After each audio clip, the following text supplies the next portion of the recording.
Nasihat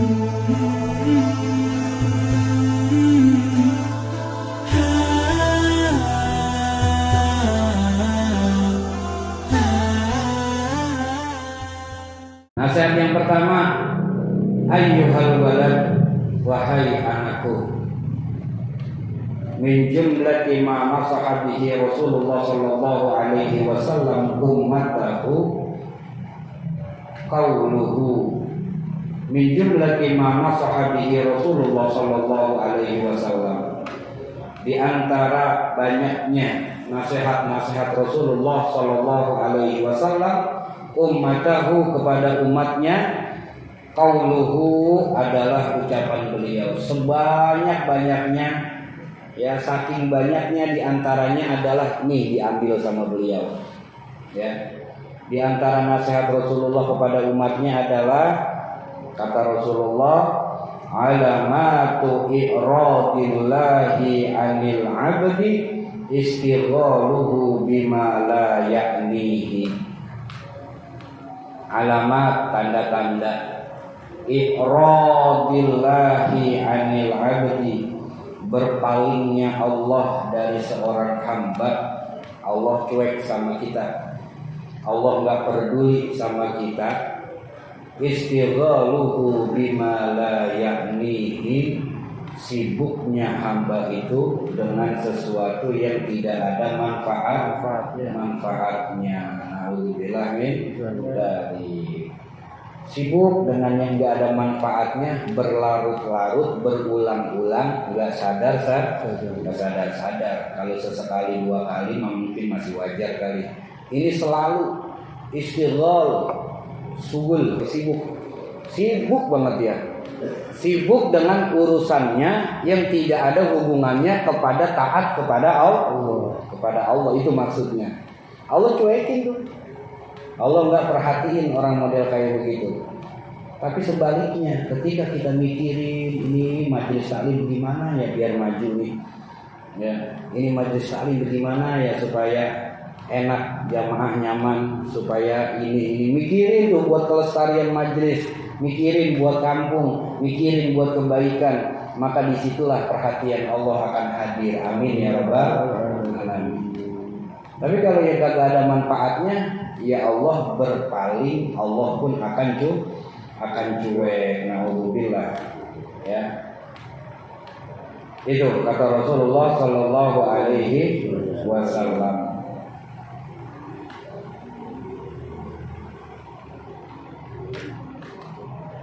Innam ra'an dhahabat sa'atun min umrihi wa innam ra'an, ada nasihat dari Rasulullah lagi dikutip lagi nih. Dan sesungguhnya seseorang itu dhahabat sa'atun min umrihi, apabila hilang satu saat dari umurnya, fi ghairi ma khuliqalahu, pada sesuatu yang bukan untuk diciptainnya dia. Kita diciptain buat apa? Wa ma khalaqtul jinna wal insa illa liya'budun. Dan tidaklah aku ciptakan manusia itu untuk beribadah. Kata Rasulullah, jika ada orang yang umurnya berlalu satu saat aja, nggak ada nilai ibadahnya, itu gampangnya. Nggak ada nilai ibadahnya sama sekali. La jadirun an tatawwala alaihi hasratuhu, maka niscaya orang itu akan mengalami kerugian yang sangat panjang di hari kiamat. Ya. Jadi gini Pak, ini kalau baca ini mas sebenarnya, ya saya bilang kita kalau udah ngaji yang model kayak begini nih, hati lepas aja udah, walaupun itu kita semua. Saya baca begini nih, nah itu mah gua banget itu, ya benar. Yang penting kita tahu.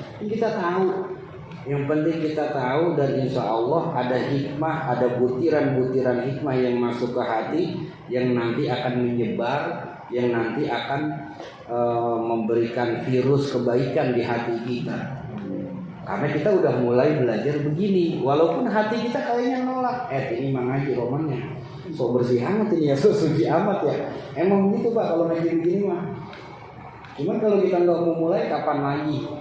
Yang penting kita tahu aja udah. Ya. Memang ini bukan tipe kita banget ini mah. Ya. Ini mah tipe orang-orang tipe orang-orang soleh. Nah kalau dilihatin itu, ya satu saat umur lewat tentang sesuatu yang tidak ada hubungannya dengan ibadah, maka akan mengalami kerugian yang sangat panjang nanti di hari kiamat. Tapi kan kita bisa mikir, oh iya, berarti cara pandangnya bukan berarti kita ini harus ibadah terus setiap saat, bukan. Karena ibadah itu kan nyari duit ibadah bukan? Ibadah, kerja ibadah. Isi di dalam nyari duit atau di dalam ibadah itu yang ngojek, yang kuli bangunan, yang kerja di kantor. Isi kesibukan itu pertama awali dengan niat lillahi ta'ala, kemudian di sela-sela hati kita itu selalu berzikir sebisa kita. Nah itu caranya seperti itu nanti. Allah kasih jalan nanti akhirnya kalau kita udah mulai dengan hal seperti ini. Supaya memang ada isinya gitu. Jadi hal yang baiknya itu ada isinya. Kalau selama ini kan kita pahami paling kita ingat sama Allahnya ketika sholat. Setelah sholat udah selesai ingat Allahnya. Maksudnya itu jangan seperti itu. Ya, coba isi dengan zikir, isi dengan wirid hati kita. Atau minimal ketika kita lagi mau ngapain, ya Bismillah. Kan jadi nilai ibadah, kan gitu. Baik, kembali lagi. Jadi kata Rasulullah gitu, nasihat Imam Ghazali mengutip hadis Rasulullah, nasihatin kepada muridnya gitu.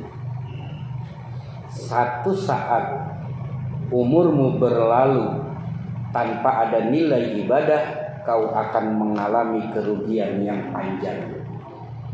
Kata Imam Ghazali kepada muridnya, tapi ngutip dari hadis Rasul. Kan lebih mantap muridnya itu. Ya kan? Soalnya kan kalau banyak tekstualnya, banyak hadis Nabi banyak. Kayaknya kurang mantap itu bacanya. Tapi ketika dipilihin sama guru, dijejelin, ibaratnya kita disuapin. Senang apa kagak sih? Itu dia maksudnya. Disuapin dia ini. Ya, secara rohani disuapin, dipilihin sama gurunya. Ya, makanya dia senang sampai sekarang nih kitab udah berabad-abad. Wa man jawaza al-baina wa lam yatlib khairuhu 'ala sarri falyatajahhaz ila nar. Ini kemarin. Siapa yang umurnya udah 40 tahun, ya kan? Ingat tuh lembaran itu ya. Iya, ya kenal lagi emang kita. Ya udah. Emang kalau ngaji emang kita harus legowo itu, jangan pakai kesinggung. Nah ngaji kesinggung. Harus balik lagi besok. Ustaz kerjaannya gua baru tumben ngaji disinggung-singgung. Besok ada datang lagi. Ya, cemen juga dia. Ya, naudzubillah min dzalik. Emang nasihat itu pahit. Nanti ada nih kata Imam Syafi'i lanjutannya, Imam Ghazali. Ini kan udah ya singkatnya gitulah. Siapa orang yang umurnya udah 40 tahun, ya bahkan lebih, ya 40 tahun dan lebih, kebaikannya selalu kalah dengan kejelekannya, maka siap-siap aja tempatnya di neraka. Naudzubillah min dzalik. Wa fi hadhihi an-nasihah kifayatun li ahli ilmi, kata Imam Ghazali. Wa fi hadhihi an-nasihah, dan nasihat-nasihat ini kifayatun li ahli ilmi, sudah cukup buat orang yang berilmu. Buat orang yang berilmu cukup nasihat dua itu tadi, 3. Pertama, nasihatnya adalah tentang ketika Allah berpaling gara-gara kita sibuk dengan urusan dunia yang gak ada nilai ibadahnya. Allah cuek tuh sama kita, ya. Maka Allah cuek. Maka seakan-akan jangan begitu. Kalau nggak mau dicuekin sama Allah, ya, maka perhatiin, selipkan di situ nilai-nilai ibadah. Apa? Zikir kek, wirid kek, emang apa susahnya ya? Ya kan? Lagi kerja, sholawatan aja udah di dalam hati. Walaupun hanya cuma 3 kali, 10 kali, yang penting ada nilai ibadahnya. Jadi gitu caranya, ya.